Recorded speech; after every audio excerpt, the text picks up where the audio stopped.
အခန်းရောက်တော့ချင်းကြီးတို့တွေကအကြီးအကဲကြုံကျွဲတဲ့လူတို့ရဲထိုင်တောင်းနေကြပါတယ်ချင်းကြီးကကိုစစ်ဒုက္ခကိုဖျက်ချနိုင်ခဲ့တဲ့အတွက်ဂုံမပြရသေးဘူးဆိုပြီးပြောလိုက်တဲ့အချိန်မှာပဲမန်ချန်တယောက်ရောက်လာပြီလေချင်းကြီးဟုတ်ဖေးမလာပြီဆိုပြီးပြောလိုက်တော့ထားပြီးတော့နှုတ်ဆက်လိုက်ကြပါတယ်ကြုံကျွဲကတော့အကြီးအကဲမန်ချန်အကြီးအကဲကတော်တော်ကိုတောက်နိုင်တယ်လို့ကြားတယ်ဒီမှာရက်ရှိတယ်အမြန်ဝင်ထိုင်လိုက်တော့ဆိုပြီးတော့ဖိတ်ခေါ်လိုက်ပြီလေအဲ့ဒါနဲ့ချက်ချင်းပဲဟိုဖေးရဲ့ဘေးကိုဝင်ထိုင်လိုက်တော့ဟိုဖေးတကောင်စိတ်ညစ်သွားပါပြီမန်ချန်ကတော့မတွေ့ရတာရင်ထဲထဲပဲရှိသေးတယ်ဘေးကကိုအဆင်းဒုက္ခကိုဖျက်ကျော်တာအောင်မြင်သွားပြီပေါ့ဆိုပြီးပြေးလိုက်တော့အချိန်ခဏလေးပါပဲဒုက္ခကြရှုံးတဲ့လက်ကျဉ်ညံသူဖြစ်တော့မလို့ကံကောင်းလို့အောင်မြင်သွားတာဆိုပြီးတော့ပြောလိုက်ရပါတယ်ပြီးရနဲ့ရက်ခွက်ကိုထိုးပေးလိုက်ပြီလေမန်ချန်ကတော့ကံကောင်းတာကိုအားကိုးပြီးတော့ကိုဒုက္ခအဆင်းကိုဖျက်ကျော်တာမဖြစ်နိုင်ဘူးဆိုပြီးပြောလိုက်ပါတယ်ပြီးရနဲ့ကျုံချွဲဘက်ကိုနှိမ့်လိုက်ပြီးတော့ရွှေတောင်မန်ကလုံကြီးအရန်မိုက်တဲ့အဆင်းအမြင့်ဆုံးတဲ့တာရဲကဒုက္ခကြရှုံးပြီးဗိစာချင်းညံသူဖြစ်သွားရှာတယ်ဆိုပြီးတော့လှည့်ဖေးလိုက်ပါတယ်ကြည့်ရတာမင်းကကံမကောင်းလို့နေမှာပေါ့ဆိုတော့ကိုအဆင့်ဒုက္ခကအာကြီးတော့နေအဲ့တုန်းကကျုပ်ဒုက္ခဖျက်ကျော်တဲ့ခြေတုန်းကပုံရေးရောင်ထဲမှာပိတ်ပြီးနေကြတာနောက်ဆုံးတစ်ချက်ထီတော့မှပဲပြန်လို့လာတာခန္ဓာကိုယ်ကိုစွန့်လွတ်ပြီးတော့အသေးအကျရုံးကန်ခဲ့ရတာတော့အမျိုးတွေပဲပြန်လွတ်လာတယ်ဆိုပြီးတော့ပြောလိုက်ပါတယ်ပြီးရနဲ့အကြီးကဲကမိစ္ဆာပရေမူလခန္ဓာကိုယ်ကိုကျုံချွဲကလည်းလို့စပယ်လို့နိုင်ရဲပါဘူးဆိုပြီးတော့ပြောလိုက်ပါတယ်ဒါပေမဲ့ကျွန်တော်နဲ့ဟိုဖေးနှစ်ယောက်လုံးကအဆင့်မြင့်လုံးတဲ့တာရဲတွေကောင်းကင်ဘုံဒုက္ခရဲ့စွမ်းအားကလည်းတာမန်ထက်ပိုလုံးလုံးနဲ့ချီရီကတော့လူသားခန္ဓာကိုယ်လေခန္ဓာကိုယ်ရင်းရှင်းမဲ့ဆိုရင်တော့နတ်သားရဲတွေကိုဘယ်မိမှလဲဆိုပြီးပြောလိုက်ပါတ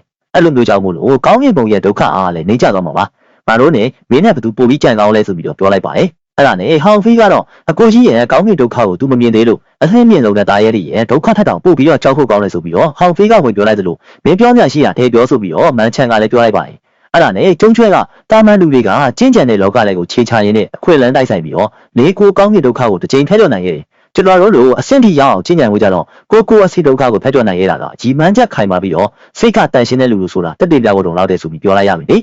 အဲ့ဒါကြောင့်ချင်းကြီးညီလေးကအရန်ကြီးနှိမ့်ချမနေနဲ့ကိုယ့်ရဲ့အာကြီးမှုကိုပြတ်တတ်နိုင်ရင်ပြဿနာတွေအများကြီးကိုရှင်းပြနိုင်လိမ့်မယ်ဆိုပြီးပြောလိုက်ပါတယ်အဲ့ဒါနဲ့ချင်းကြီးကလည်းကျေးဇူးတင်ကြောင်းထားပြောလိုက်ရပြီလေကျွန်တော်ကဆရာတို့ဦးလေးတွေကိုမျက်နှာပြအောင်မလုပ်ပါဘူးဆိုပြီးတော့ပြောလိုက်ပါတယ်အဲ့ဒါနဲ့မင်းရဲ့ဦးလေးလန်ဖုံးကဒီလိုလာမှလားဆိုပြီးတော့မေးလိုက်ပါတယ်ကောင်းကင်ဖြူပုံကကျွန်တော်ဦးလေးလန်ဖုံးရဲ့ဟာရွံဝင်းကြီးကြောက်တော့လို့နေတာကလည်းသူ့လိုနေတာဆိုတော့သူလာမှတ်ရမှာပေါ့ဆိုပြီးပြောလိုက်ပါတယ်အဲ့ဒါနဲ့ကျုံချွဲကမန်ချန်ဘက်ကိုလှည့်လိုက်ပြီးတော့အကြီးကဲဒီလိုလာအရက်တောက်ဖို့ပေးလားဆိုတော့ငါမင်းနဲ့တငယ်ချင်းမလို့ချင်လေးလံခွဲကိုလာတယ်ဆိုတော့လေးလံစိုးပေါ်ဟာဆိုပြီးတော့ပြောလိုက်ပါတယ်မန်လေးလံခွဲကိုဝေဆွတ်ဖတ်ဖို့စီစဉ်တော့မရှိဘူးဒါပေမဲ့မင်းပြင်ဆင်ထားတာတော်တော်ဆိုးွားနေဆိုပြီးပြောလိုက်ပြီလေအဲ့ဒါနဲ့လမ်းညွန်ပြပါအောင်ဆိုပြီးပြောလိုက်ပါတယ်ခိုင်းတဲ့ခိုင်းကိုဧကန်တစ်ခုပဲပေးရဆိုပြီးတော့ပြောလိုက်ပါတယ်အဲ့ဒါနဲ့ထက်ချင်းမအကြီးကဲတွေစီစဉ်ပေးလိုက်မယ်ဆိုတော့နေပါစေတော့ငါကနတ်ဆိုးကိုင်းရဲ့နေရာကိုလူလိုက်ပြီးနေရတာအဆင်ပြေသွားပြီဆိုပြီးတော့ထားရနေပြီလေအဲ့ဒီချိန်မှာနတ်ဆိုးကိုင်းကလူတွေကတော့ဧကန်မရပဲနဲ့နှင်းတောင်ပေါ်မှာထိုင်နေရပါတယ်ငုံရွှဲကတော့ဘေးကနေပြီးတော့အဲ့ကောင်မန်ချန်ကတော်တော်ကိုပုံဝင်နေတာကျွန်တော်တို့ရဲ့နေရာကိုတူးတယ်ဆိုပြီးပြောလိုက်ပြီလေရွဲနတ်ဆိုးဘရင်ကြီးကအဲ့ဒီမန်ချန်နဲ့လက်နဲ့ချင်းဆိုင်ရသူကိုဖြစ်စေချင်တာနတ်ဆိုးကိုင်းမှာကောင်းကင်ဖြိုပုံရှိတဲ့အတွက်ကြောင့်မို့လို့ပဲဒါပေမဲ့နတ်ခိုင်းကဟိုကောင်ဟွာရန်ကတကယ်လို့တာဝန်ပြီးများချင်တယ်ဆိုရင်တော့နောက်ဆုံးလို့မရအောင်ဒါပေမဲ့ဟွာရန်ကလည်းမန်ချန်ကိုလက်နဲ့ချင်းဆိုင်အတိုက်ခံလုပ်ချင်တောင်မှလုံးတဲ့နေစွမ်းအားမရှိဘူးဆိုပြီးပြောလိုက်ပါတယ်အဲ့ဒါကြောင့်မို့လို့ကျွန်တော်အမြင်ပြောရမယ်ဆိုရင်ဒီနေရာမှာဝင်ဆက်ခွက်ဖို့အခွင့်အရေးမရှိရင်ထားလိုက်တော့တကယ်လို့မန်ချန်နဲ့တိုက်ခံလို့ဖို့ဝါရန်ကိုမြေကုန်ရအောင်လုပ်ပေးလိုက်ရင်မန်ချန်ရဲ့ညှို့နှင်းချက်ပျက်စီးသွားမယ်ဆိုပြီးပြောလိုက်ပါတယ်အဲ့တော့တူကျုံချင်းကလည်းမင်းပြောတာမစိုးဘူးဒီရေသွေးမြင့်နဲ့ဆိုလက်နဲ့သွေးလာကိုမင်းစီကိုဆက်ခံပေးလိုက်မယ်ဆိုပြီးတော့နက်တစ်ခုကိုထုတ်ပေးလိုက်ပြီလေလေးလံဝဲကြီးကတော့စတင်ပါပြီလူတွေအကုန်လုံးကလည်းစိုးနေကြပါပြီရုပ်သေးကတော့အတီးကောင်းတဲ့လေးလံဝဲကဒီလေးရစပြီးတော့အစည်းအဝေးအားလုံးကိုကျုပ်တူတွေသဘောတိုင်းပဲသွားမယ်ဆိုပြီးတော့ထားပြောနေပါတယ်အဲ့ဒီချိန်ချင်းကြီးကတော့ဒီပုံကကျွန်တော်ရဲ့ဆရာတို့ဦးလေးလံဖုံးပိုင်တဲ့အရာဒီနေ့အရေးသွေးမြင့်ရွံဝင်းရင်ကြောက်တုံးနဲ့အပေးယူလုပ်မယ်အများဆုံးပေးနိုင်တဲ့သူဟာဒီပုံကိုပိုင်ပဲဆိုပြီးတော့တခါလေးပြောပြလိုက်ပါပြီတကယ်လို့ပြယောက်ကမပေးနိုင်မင်းနဲ့ဈေးပေးရဆိုရင်တော့အားလုံးရဲ့ရန်သူပဲဆိုပြီးတော့မန်ချန်ကပြောလိုက်ပါတယ်အဲ့ဒါနဲ့ချင်းကြီးကတော့အခုတည်းတည်းဝယ်စတင်ပါပြီဆိုပြီးပြောလိုက်ပြီလေတွေ့ကြုံချင်းကစပြီးတော့ရွံဝင်းရင်ကြောက်တုံးနဲ့တုံးဆိုပြီးပြောလိုက်ပါတယ်ဟွာရန်ကငါ3လုံးပေးမယ်ဆိုပြီးပြောလိုက်ပြီလေမန်ချန်ကငါ4လုံးပေးမယ်ဆိုပြီးတော့ဝင်ပြောလိုက်ပါတယ်ပြီးရနဲ့လှည့်လိုက်ပြီးတော့ဒီပုံကိုရမ်းမဖြစ်မဲ့သူတွေကငါနဲ့ဟွာရန်2ယောက်ပဲရှိတာမင်းမရွံဝင်းရင်ကြောက်တုံးဘယ်လောက်ရှိတယ်တဲပြောလိုက်တော့ဆိုပြီးပြောလိုက်ပါတယ်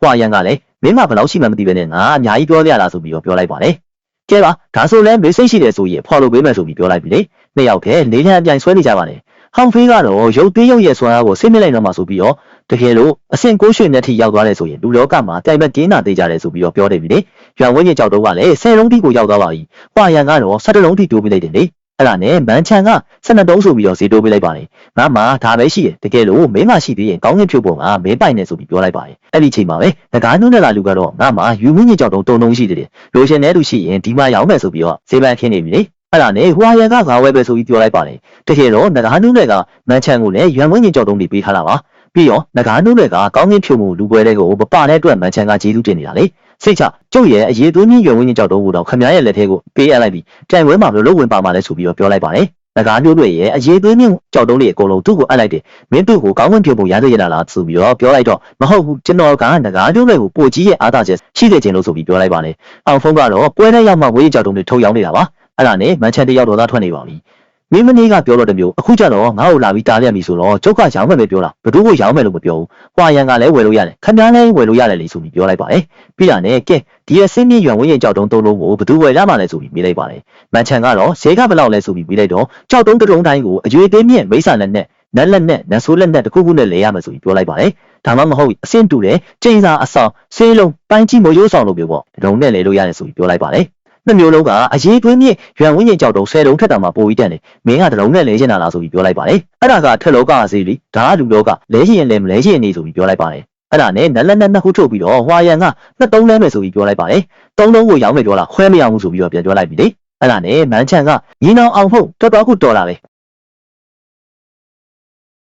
ဲအကုန်လုံးနန်လောကတဲ့လာလေရဲနာလေးအားလုံးကိုထိုးပေးအောင်လုပ်ပြီလားဒီလိုဆိုမှတော့ငါကမေးရဲ့ဆန္ဒတိုင်းဖြစ်စီမှာမဟုတ်ဘူးဘယ်လိုပဲဖြစ်ဖြစ်ဒီရန်တဲ့ညီကိုဝင်ဖို့တော့က၃ယောက်ခွဲပေးမယ်ဆိုပြီးတော့တူကျုံကျွင်းကကျုပ်ကိုခရီးပေးပြီးသွားပြီကျုပ်ကဒီပုံအတွက်ရှိသမျှရာအားလုံးကိုစိုးလို့ဆရာမလို့တော့ဘူးဆိုပြီးပြောလိုက်ပြီလေအဲ့ဒါနဲ့ညီတော်ဝါရယူပါလားဆိုပြီးတော့အောင်ဖို့ကမေးလိုက်ပါတယ်ဝါရန်ကတော့လက်နဲ့သုံးခုထုတ်ပြီးလိုက်ရပါပြီမန်ချက်တဲ့ရောက်စိတ်တူသွားလို့လေဝါရန်ကငါ73လုံးပေးမယ်ဆိုပြီးတော့တခါတည်းထုတ်ပြီးလိုက်ပါတယ်အဲ့ဒါနဲ့ချင်းကြီးကလက်တက်မှန်တော်ဝါရန်ဒေလန်ဝဲမှာနိုင်ရသွားပါပြီဆိုပြီးတော့ကောင်းကင်ဖြိုးပုံကိုပေးလိုက်ပါတယ်မန်ချက်တဲ့ရောက်ဒေါ်လာတွေထွက်နေပါပြီဒါရောက်တော့အကိုမန်ချက်ညီလေးလာလေလာပါဆိုပြီးတော့ချင်းကြီးတယောက်ရောက်လာပြီလေပြီးရနဲ့အကိုမန်ချန်နေလေတော့ကလေးလံခွဲမှာမတောင်းချမ်းခဲ့တဲ့အတွက်ခြေသူတက်ပါတယ်ဆိုတော့မင်းကငါ့ကိုဘယ်လိုလူမျိုးထင်နေရလဲအရှုံးကိုလက်ခံနိုင်တယ်ဆိုပြီးတော့ပြောလိုက်ပါတယ်သူတို့ကအကိုမန်ချန်ကိုတက်တက်မှတ်ကြောက်ချတာဆိုပြီးတော့ပြောလိုက်ပါတယ်မန်ချန်ကတော့ထိန်လုံးတဲ့မြေခလက်ချင်းညံသူကိုင်းလေးကအစင်းမြင့်ရွံဝင်းရင်ကြောက်တော့လေဒီလောက်အများကြီးထောက်လာနိုင်လိမ့်မယ်လို့မထင်ထားဘူးဆိုပြီးပြောလိုက်ပါတယ်သူကျုံရွေးစီကလှဲခွက်တွေနဲ့ရလာတာဖြစ်မယ်ဆိုတော့အကိုမန်ချန်ကရှင်းရှင်းလင်းလင်းနေတယ်ဆိုမှတော့ကျွန်တော်လည်းဖေပဲပြောတော့မယ်အခုဆိုရင်ကောင်းကင်ဖြိုးပုံ၃ခုလုံးကပိုင်ရှင်ကိုစီရှိသွားပြ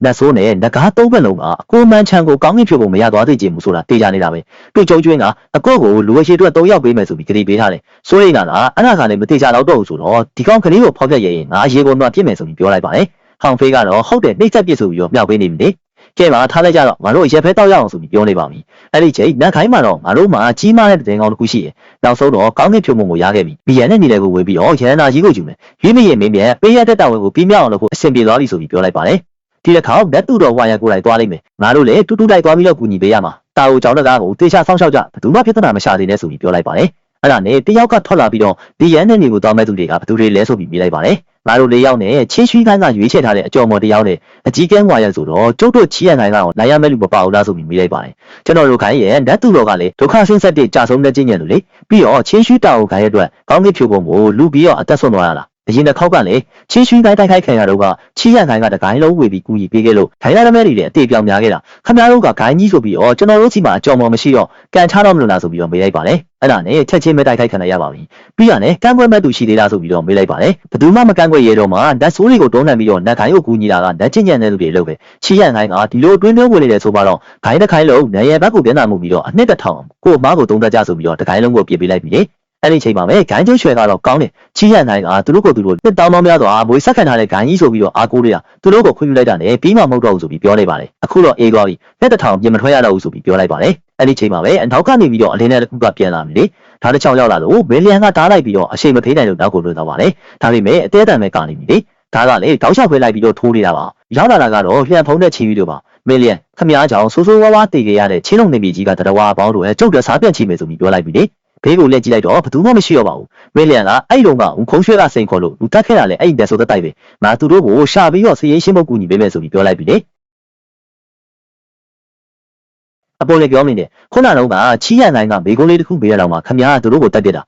သူရားကိုနတ်ဆိုးတို့ပြောဖို့ခွင့်ရရှိလို့လားဆိုပြီးတော့မေးလိုက်ပါတယ်ပြီးရနဲ့သွေးလာလက်နက်ကိုထုတ်လိုက်ပြီးတော့ဘူခုံးရွှဲရကိစ္စကကြုတ်ရှင်းပြီးသွားပြီခမ ्या စိတ်တူပေးရမလို့တော့ဆိုပြီးပြောလိုက်ပြီလေဘူခုံးရွှဲကရင်းရွက်နန်းတော်ကိုပြန်လာတဲ့လမ်းမှာပဲစွမ်းရည်နဲ့ဖိနှိပ်ခံရပြီးတော့တစ်ချက်ထဲနဲ့တက်ပြစ်လိုက်ပြီးသူ့ရဲ့သွေးလာလက်နက်ကိုတိတ်ခတ်လိုက်ရတာပါပြီးရနဲ့တူတူလေးရဲ့ပုံရိပ်ရောင်ကိုထုတ်ပြလိုက်ပြီလေပြန်လာပြီးတော့ကျွန်တော်နဲ့ခဏဆိုပြီးတော့ပြောနေတယ်တူတူလေးရဲ့ပုံရိပ်ရောင်မှာခမ ्या တို့တွေလောက်ကကျုပ်ပြန်လာတော့ကျုပ်တူကတက်ခံလိုက်ရပြီဆိုပြီးတော့ပြောနေပါတယ်ပြီးရနဲ့ရုပ်သေးကစွမ်းရည်တွေထုတ်လိုက်ပါပြီဓာတ်ကိုကြိုက်လိုက်ပြီးတော့ချက်ချင်းပဲပြေးလိုက်ပါတော့တယ်တောက်လျှောက်ရှေ့ပြေးနေပြီလေတစ်ချက်ပြီးတစ်ချက်တိုက်ပြီးတော့ချင်းကြီးကနောက်ကနေပြီးတော့တွေးလာနေထိချလိုက်ပါတော့တယ်မင်းလျံရဲ့ကျေပွေးနဲ့ဓာတ်ကိုလည်းသူပိုင်သွားပါပြီအဲ့ဒီချိန်မှာချင်းကြီးတောင်ကလာပြီးတောင်းရမ်းတာဘယ်လိုလဲဆိုပြီးတော့လူတွေရောက်လာကြတော့ပြန်ပြောက်သွားပြီလေ ကြားလာတာကတော့ဟွာရန်တို့ပါလက်သက်မှန်တော်ကြီးလန်ဖုံးမဲဆိုပြီးတော့ပြောလိုက်ပါတယ်လန်ဖုံးကကျွန်တော်ရဲ့ဆရာတို့ကိုတတ်သွားတာလက်သက်မှန်တော်ကြီးကျွန်တော်တို့အတွက်ဆုံးဖြတ်ပေးရမယ်တော့ဆိုပြီးပြောလိုက်ပါတယ်ပါဇက်ပိတ်ခါတဲ့ဒီကိစ္စကလက်ဆိုးခိုင်းရဲ့လက်ချက်ဆိုတာတိတာနေတာပဲအဲ့ဒီမှာသွေးတိမ်ခိုင်ကြီးမမြင်ဘူးလားမင်းတို့လေဘလို့ထင်လဲဆိုတော့လက်သက်မှန်တော်ကြီးကအပြောမြင်ကြီးရတယ်ဆိုပြီးတော့ထောက်ခံလိုက်ရပြီလေအဲ့ဒီချိန်မှာပဲလက်အိမ်တော်မှာတော့အကိုကြီးကိစ္စတွေအကုန်လုံးရှင်းပြီးသွားပြီလားဆိုပြီးတော့မေးလိုက်ပါတယ်အကိုရှင်းပြီးပြီဆိုပြီးတော့သူတိမ့်လာတဲ့နက်လက်နက်တွေကိုထုတ်ပြလိုက်ပြီလေဆက်ပြီးတော့နတ်ဆိုးမျိုးတွေနဲ့ငကားမျိုးတွေတို့ဒီရန်နေပြီကိုဘယ်ချိန်ခေါ်ကြမှာလဲဆိုတာစောင့်ကြည့်ထားရမယ်ဆိုပြီးပြောလိုက်ပါတယ်မင်းတို့လည်းတေချာပြင်ဆင်ထားကြဆိုပြီးတော့မှားလိုက်ပြီလေသွားတာကကြိုက်တဲ့ချိန်သွားလို့ရတယ်ဒါပေမဲ့တခုပဲအခုတလောကျွန်တော်နဲ့အမွေးစုံနဲ့ရဲ့ကိုတွေကရွမ်ဆွမ်းရည်တွေကပြောင်းလဲသွားပြီးတော့တာချန်စင့်ကိုရောက်သွားပြီးလက်ဖြစ်တော့မယ်ဆိုတာမြင်နေရတယ်အကိုနဲ့အတူတူတာဝန်ပြီးအောင်လုပ်နိုင်မှာမလားမသိဘူးဆိုပြီးတော့ပြောလိုက်ပါတယ်အဲ့ဒါနဲ့ချင်းကြီးကတော့ဒါကောင်းတဲ့ကိစ္စပဲဆိုတော့အကိုကအကူကြီးလိုရနေတာဆိုပြီးတော့ပြန်ပြောလိုက်ပါတယ်။လက်ဖြစ်တော့မယ်ဆိုတာကမေလို့ချင်းညံနေတာလမ်းစုံထိဖြတ်ကျော်နိုင်သွားပြီဆိုတဲ့သဘောပေါ်ဟာဆိုပြီးတော့ပြန်ပြောလိုက်ပါတယ်။တန်မာပြီးတော့တီးရင်အောင်ချင်းညံကြတော့ဆိုပြီးတော့မှာလိုက်ပြီလေ။ခုနှစ်ကောင်ကတော့မသွားချင်ပါဘူး။အဲ့ဒါနဲ့ငါရှိနေတာကမေလို့တွေလက်ဖြစ်မှာကိုဆွဲချတယ်လို့ဖြစ်နေလိမ့်မယ်။အစင်တန်မာတီးမြဲအောင်ပြန်လို့အဲ့ဒီချိန်ရောက်မှဒီရန်နယ်မြေတွေကိုတူတူပွဲနိုင်မယ်ဆိုရင်ပို့ပြီးတော့အကူကြီးဖြစ်တာပေါ့ဆိုပြီးပြောလိုက်ရပါတယ်။ပြီးရတယ်ချင်းကြီးကလည်းကြင်ကြံနေပါပြီ။ကျေတာရပြောင်းလဲခြင်းရဲ့စစ်ဟန်ရှင်းစင်းကိုရောက်ပြီးတဲ့နောက်ပိုင်းက900ကောင်းထုတ်ချက်ပဲရှိတော့တယ်။ဆက်ပြီးလေ့ကျင့်တော့မယ်ဆိုရင်ကောင်းမလားဆိုးလားမသိသေးဘူးဆိုပြီးတော့ဆရာလဲဝေပြောထားတာကိုပြန်ပြီးကြားရောက်လာပါတယ်။ပြီးတာနဲ့လန်ဖုံးရက်ဓာတ်ကိုထုတ်လိုက်ပြီးတော့မင်းက900ရန်သူတွေကိုကူတိုက်ပေးနိုင်ပြီပဲစစ်မှန်တဲ့ကြင်ကြံခြင်းလမ်းမှာတော့9ခု9ပဲအားကိုးရမှာဆိုပြီးတော့တွေးလိုက်ပြီလေ။ပြီးတာနဲ့ဆရာနဲဝေကျေတာရပြောင်းလဲခြင်းကျေးဇူးရဲ့ရှင်းစရမယ့်လမ်းကိုကျွန်တော်ကျင်းစီပေါဖန်တီးမှာပါဆိုပြီးတော့ပြောလိုက်ပါတယ်။လန်ဆိုးကိုင်းမှာလေလူခုံးရွှေ့ရဲ့အလောင်းကိုအစားနာမကြံအောင်တပ်ပြည့်ရဲလေပေါ့ဆိုပြီးပေါက်ပွဲနေကြပါပြီ။ဟွာရန်မင်းရဓာတ်အရှိန်ဝါကိုဖုံးထားလို့မရဘူးဆိုပြီးပြောလိုက်ပါတယ်။ချင်းကြီးတယောက်ဘာတွေဆက်ပြီးပွင့်မလဲဆိုတာဒါတော့ဘိုင်းမှာဆက်လက်စောင့်ကြည့်ပေးပါအောင်။ကျွန်တော်တို့ channel ကိုလေ like and subscribe လေးလုပ်သွားခဲ့ပြီးပါဦးခင်ဗျာ။